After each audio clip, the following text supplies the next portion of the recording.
আজকে কয়েকটা ধাঁধার প্রশ্নের উত্তর জেনে নেব।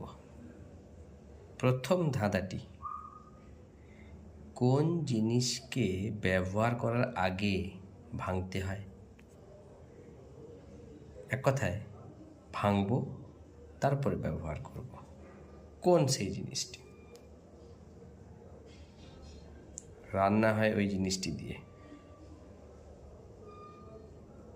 অনেক রকমের, অনেক ধরনের রান্না হয়।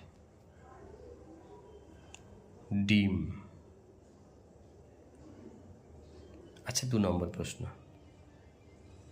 আমার শরীরে অনেক ছিদ্র,